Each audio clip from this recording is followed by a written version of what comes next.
The Further Adventures of Indiana Jones. This is issue 1 of a Marvel Comics series that came out at the end of '82 and lasted till about 1985 to capitalize on the Indiana Jones movie franchise.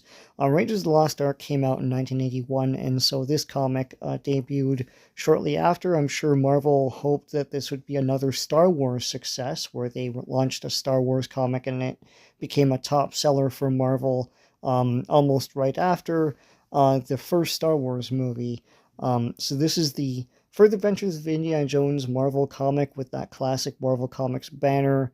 A great likeness of Indiana Jones here with all of the different characters that will make up this first story that takes place over 2 issues, the Icons of Ikammanen. And so our adventure begins back at the university with Indiana Jones trying out his whipping skills against a hapless student.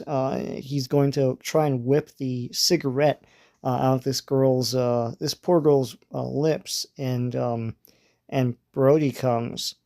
And here are the credits. This is scripted, and the layout is by John Byrne. Finished art by Terry Austin. So John Byrne penciled all of this. Lettered by Joe Rosen, colored by Bob Sharon, edited by Louise Jones, and editor-in-chief, of course, is Jim Shooter. The cover date of this is about, beginning of 1983, but these comics came out around October 1982. And so he snaps the cigarette out of the student's mouth, and the student is like, oh, I'm going to, does that mean I'm going to get an A and everything? And he's being scolded here. He's got the glasses and everything. He's the big domesticated Indiana Jones as depicted in the beginning of Raiders of the Lost Ark. This is sort of following that sort of trope and also like formula here of showing him in the beginning in his university professor vocation. He's being urged to go to his office because someone is there to see him. And it's this guy, Charlie Dunn, who was a former student.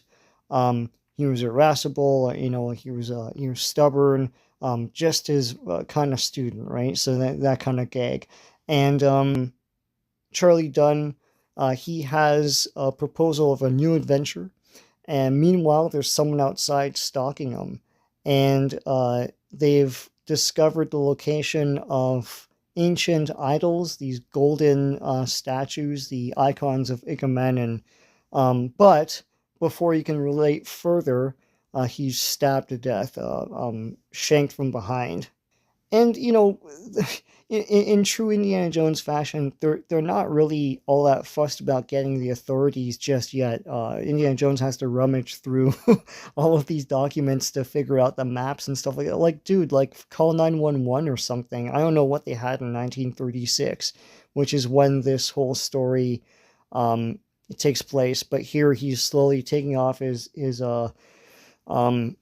all of his accoutrement for his duties as professor and donning the classic cap to become the Indiana Jones that we know. And of course, he says, call the authorities, play their games and everything.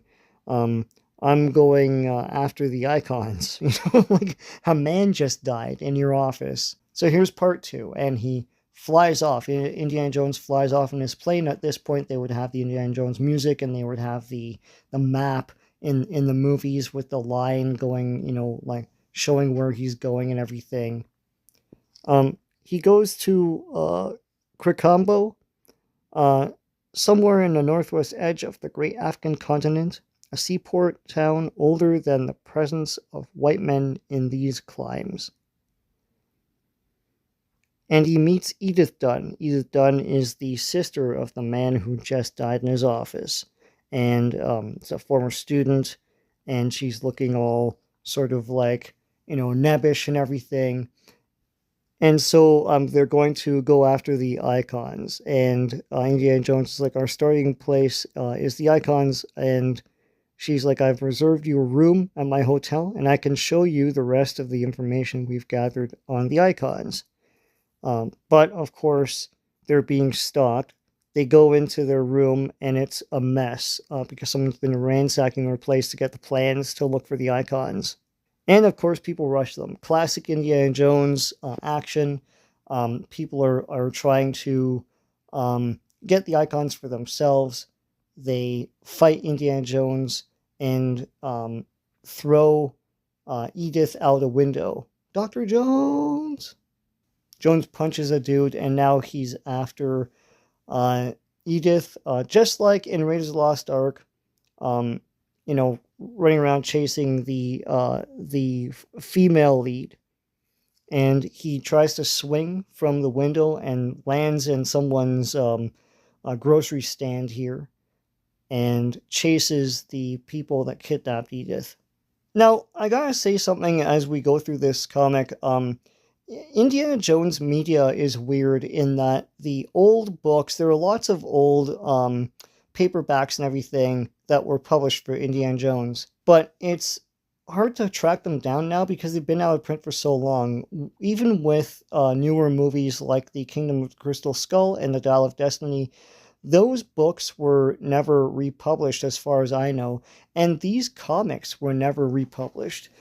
You would figure that since Lucasfilm is owned by Disney, and Disney and Marvel, are part of the same company, Marvel would be able to make new Indiana Jones comics at the very least, and they don't. They make tons of Star Wars stuff. They don't even really do Willow, and they don't republish the old comics, not even in an omnibus. And as a result, these comics are long, long out of print. The last time they were printed was through Dark Horse over 20 years ago. I still have those reprints, and they're very rare now. But Indiana Jones comics and books and the old magazines and all that stuff is long out of print, and I don't know if it has something to do with Paramount, Lucasfilm not having a firm actual hold on ancillary Indiana Jones stuff. I'm not certain. I know the older movies moved off of Disney Plus onto Paramount, so that means Paramount actually owns those films, or at least the distribution of those. But media such as comics and everything else, like this comic right now, I would say that they're probably not owned by Lucasfilm, not owned by Marvel, not owned by Disney, all that. And if you can find these in comic book shops, comic book shows, you should totally pick them up and keep them, because I don't think we're going to get an Indiana Jones omnibus anytime soon. I might be mistaken, but like the fact that another big movie has come and gone, and they still didn't capitalize and make Indiana Jones omnibuses, and stuff like that through Marvel, and the fact that there's no new Indiana Jones comics, like just new stories from Marvel, tells me a lot, and worries me that these pieces of Indiana Jones media, these stories outside the movies, are very, very rare. So we just met the antagonist Solomon Black, and Solomon Black is looking for the icons of Ikammanen, and figures that Jones can just lead him to them. And so they go to this island that's full of derelict boats and everything, and this is where they track the icons down. So now they're going to board a shuttle, and as they get there, the beach is booby-trapped. Arrows automatically shoot at whoever goes onto the beach. And so Jones is trying to figure this out, and he throws his bag, and more arrows come. And they're like, all right, Jones, you figured this out, you go. So Jones is drawing his stick to draw out the arrows as he goes. And he's like, steady, no trip ropes through here. So him and Edith are going through. And he's like, watch your step, Edith. And they're going up this foliage onto this giant ridge. And then they happen upon the icons of Ikammanen. This is the title of Chapter 4 of this story, but it's become the title of the entire story.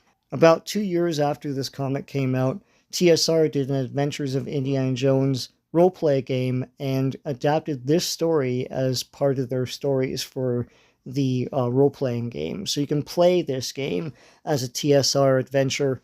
And they called that story the Icons of Ikammanen. You might as well. That's what really this whole story is about.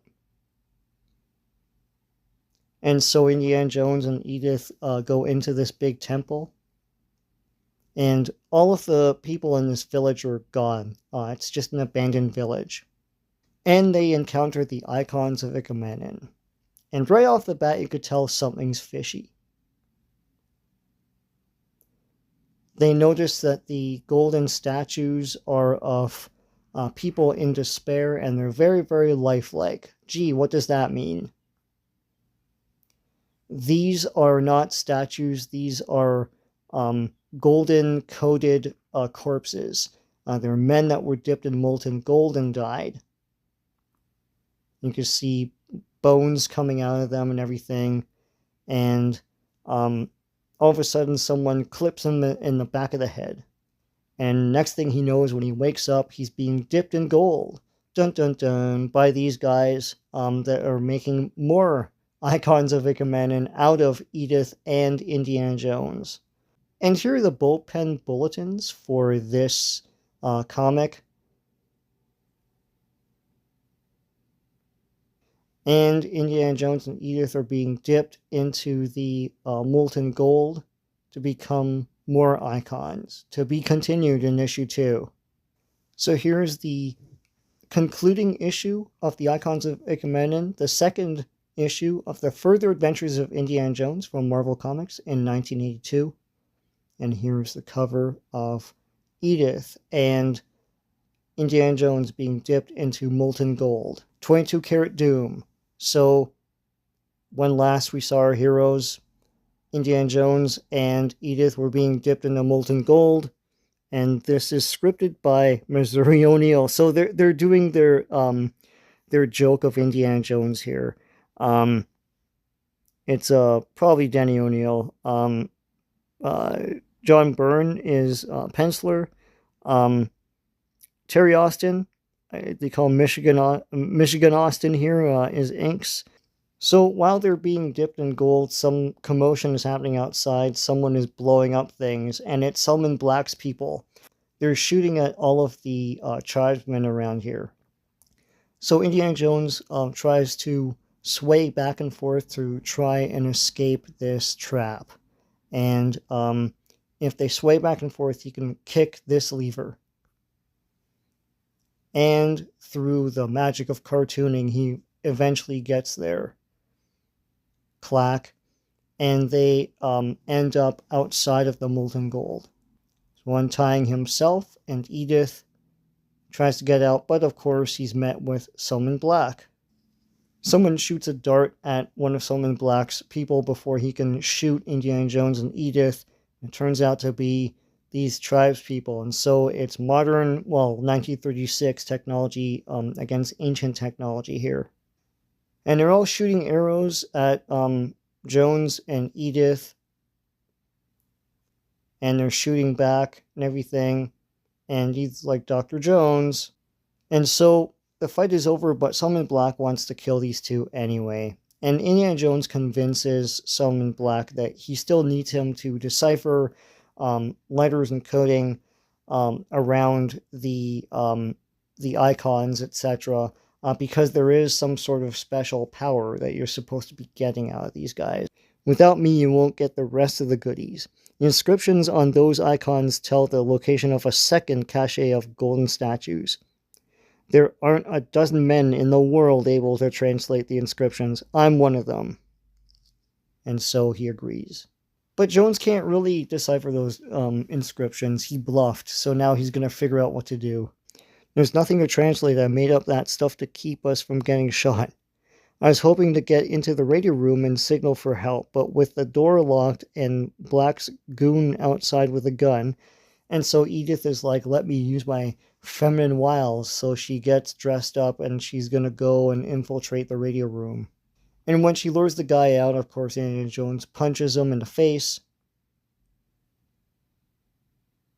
They infiltrate the radio room. Indiana Jones radios for help, but is caught by some of the Black's goons, and they dump them overboard.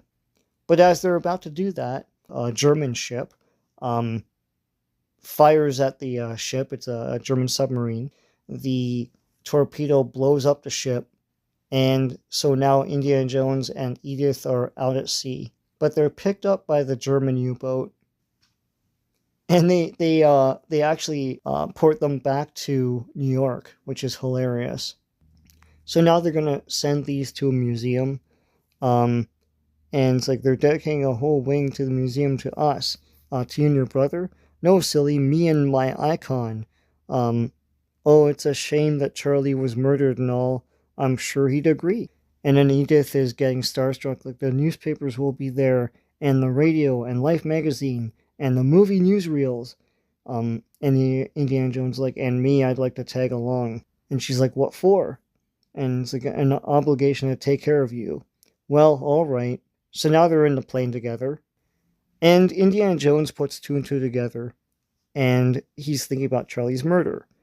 And he's like, you really did want the glory for yourself, didn't you? Or was there another reason? Were you tired of always being in Charlie's shadow? Did you hate him for that? And she's like, how dare you? And he's like, can it, sweetheart? I've been certain. I've got to hand it to you, though. You're good. And so he's figuring out all this stuff, but he doesn't know who stabbed the brother in the back. And it turns out to be this guy in the plane, who's Edith's secret lover. And Edith is like, Jerry here appreciates me. He loves me for myself. And Indiana Jones is like, and for the money, the discovery of the icon will undoubtedly bring in, right, Jerry? And he's like, shut up, Pally. Plane's on automatic pilot. Edie, name your pleasure. And she's like, I want the high and mighty Dr. Jones to die. Kill him. But Indiana Jones like, there might be a third possibility. I have a month on that sub to decipher the inscription at the base of the icon. It's interesting. A formula for bringing vengeance to the wicked. And he's like, don't listen to his nonsense. And Indiana Jones like, it's in words that must be spoken in the presence of an icon. These words. And so he says the words. And Jerry's like, huh? And at that moment, a golden corpse climbs out of the crate. Dun dun dun. Because there's a touch of supernatural to the Indiana Jones stories. And because Indiana Jones muttered those phrases, the corpse is now after the people who did an unjust murder. Jones escapes the plane with a parachute, and Edie's like, no! And here are the bullpen bulletins for this comic. Watch out for the Marvel Universe, on sale now. And Indiana Jones escapes the plane and goes, but I will remember you. The longest day I live, I will never forget. Edith Dunn. And if I were the praying kind, I'd do that for you too. And he hears a shriek and a scream, and he figures the corpse did its work. And the next issue will have Into the Devil's Cradle. I hope you like this trip down this two-part story that started the further adventures of Indiana Jones back in 1982 for Marvel Comics, a story that is long out of print. If you like this video, please give a like to this video. Please subscribe to this channel if you haven't already. Till next time, take care.